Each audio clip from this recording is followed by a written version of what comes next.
بین مسلمان از کافر جوانای خوب با نماز قرار دادن. کدام نماز نمیخوانه و این حدیث رسول اکرم شما کافره. پیغمبر خدا میگن العهد الذی بیننا و بینهم الصلاة. فرقی که ما امت قرآن ما مسلمان ها را از کافرها جدا میکنن این نماز است. کافرها در پیشانیشان کافر نوشته شدگی نیست. برای چه ما کافر میگیم؟ برای چه نماز نمیخوانند. از این سبب هر تاجیکی هم که نماز نمیخوانه و هم کافر است. و این مسلمان گفته نمیشه و این تاجیک میگیم یا ازبک میگیم یا لقای میگیم یا امریکایی میگیم. کسی نماز نمیخوانه و کافر است.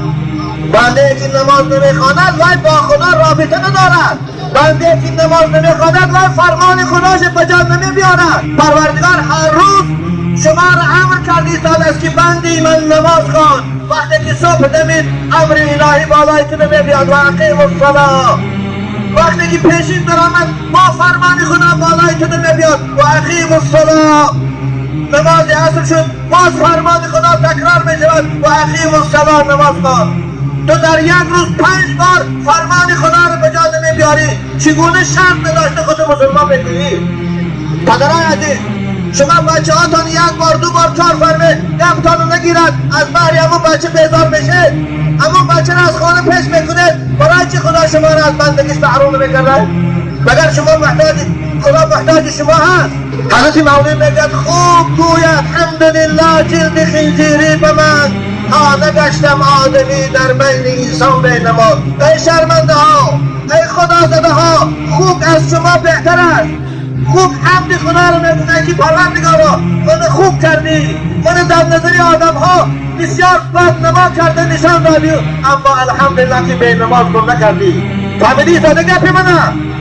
این حکم خدا است. این حکم پیغمبر است. اقیموا الصلاة ولا تکونوا من المشرکین. خدا بگه نماز خوانه به سبب نماز بخواندن خدا تان کافر نکنه. نماز نمیخواندگی بنده خواه مرد خواندن خواهرای که ندای منو مثل شما در پیشگاه خدا از زناگارم بدتر است از آدم کشم بدتر است.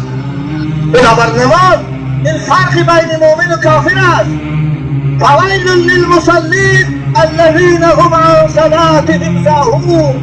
خدا میگه وای برای اون نمازگزارهایی که نمازشان قضا میکنند. وقتی که نماز قضا میکرد میگه خدا تهدید به ویل کرد، تهدید به هلاکت کرد، تهدید به کمر فرد کرد. حال نماز نمیخواندگی چی میشود؟ خیال میکنه که مسلمانی مانند دینی مسیحی بارید همین نام مسلمانی های نکاح دارد و خدایی دارد و جنازه همین. نه مسلمانی این نیست. این خرابکاری است. خواه مرد خواه زن خواه جوان و خواه پیر کسی نماز میخوانه نماز برای وی در قبرش هم نور است. قبر باغی از باغ جنت های برای نماز خوانها و چقریه از چقریه دوزخش برای بی نماز ها.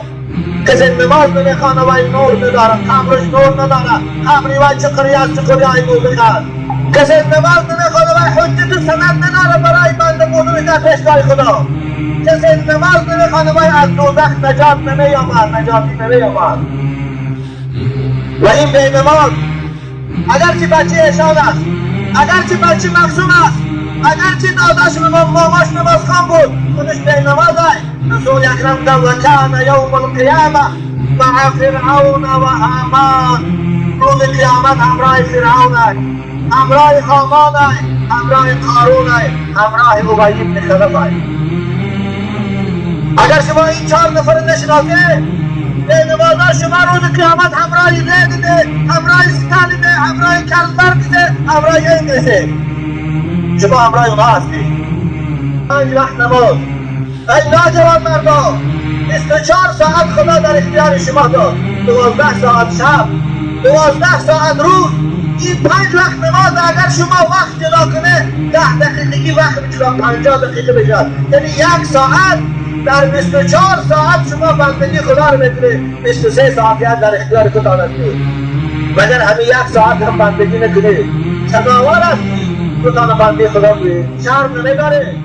شرم نمیداره.